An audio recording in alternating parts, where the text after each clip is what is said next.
Birodarlar, men O'zbekistonda pravaga o'qib topshirishga muvaffaq bo'lmaganman, alhamdulillah. Mayli. Endi o'qiyman deganda Koreyaga ketib qolganman o'qishga. Keyin qaytib kelganman, uylanganman, ishlash bo'lib ketgan, vaqt yetmay qolgan. Keyin hozir men Turkiyaga kelgandan keyin endi o'qiymi, o'qimaymi deb qiziqyapti odam bu yerda qanaqa ekan sistema. Va eshitgandan keyin sistema haqida ancha osonroqmi deb o'ylab qoldim O'zbekistonga solishtirganda.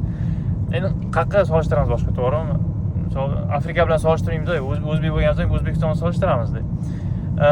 Men bilishimcha O'zbekistonda pravaga bir necha oy davomida o'qish majburiy va har kuni borishingiz bir necha soat o'sha yerda o'tirishingiz majburiy deb aytishgan menga. Noto'g'ri bo'lsa iltimos to'g'rilab yuborasizlar. Va narxi ham arzon emas deb eshitganman. Va imtihonni ham nisbatan qiyin deb eshitganman. Alloh alam, men iltimos noto'g'ri bo'lsa to'g'rilab yuboringlar meni. Turkiyada qanaqa ekan mana shu narsa? Birodar, Turkiyada ancha oson, ya'ni men o'zim prava topshirishimda hech qiynalmaganman. Suruvchi kursi, ya'ni o'qishni o'rgatadigan va hujjatsiz topshirib beradigan kurslarga yozilasiz. U yerda borishligingiz ham majburiy emas. O'tolmasangiz o'zingiz aybdor bo'lasiz. Kurslar so'rimli bo'lmaydi bu narsadan, javobgar bo'lmaydi. Men o'zim YouTube'dan qarab turib 3 kun tayyorlandim va 4-kun borib nazariy imtihondan o'tib keldim, ya'ni a'lo baholarda. Mashalloh.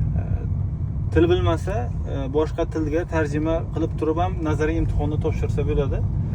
Xarajati taxminan mana $600 ketgan. Hozir ham shu atrofida bo'lsa kerak narxi. Endi men yana bitta narsa eshitganmanki, bu yerda alohida avtomatga yoki mexanikaga topshirish bor. Misol uchun mexanikaga topshirsangiz, mexanik mashinani ham avtomatga ham haydab yuborasiz. Lekin avtomatga alohida topshirsangiz, men mexanik haydamayman. Qiynalib o'tirib o'rgangan kelmayapti mexanikani desangiz, avtomatda o'ziga topshirib qo'ysangiz ham bo'lar ekan deb eshitganman. Shunaqami? Ha, shunaqa. Agar mexanika topshirsangiz ikkovini ham haydaysiz, avtomatga topshirsangiz mexanikaga hayda olmaysiz. Haydaganingizni ushlab qolsa, shtraf qiladi, mashinani olib qo'yadi. Nima deb o'ylaysizlar, birodarlar? Mana shu sistema qanchalik qulay ekan? Barakallohu fikum.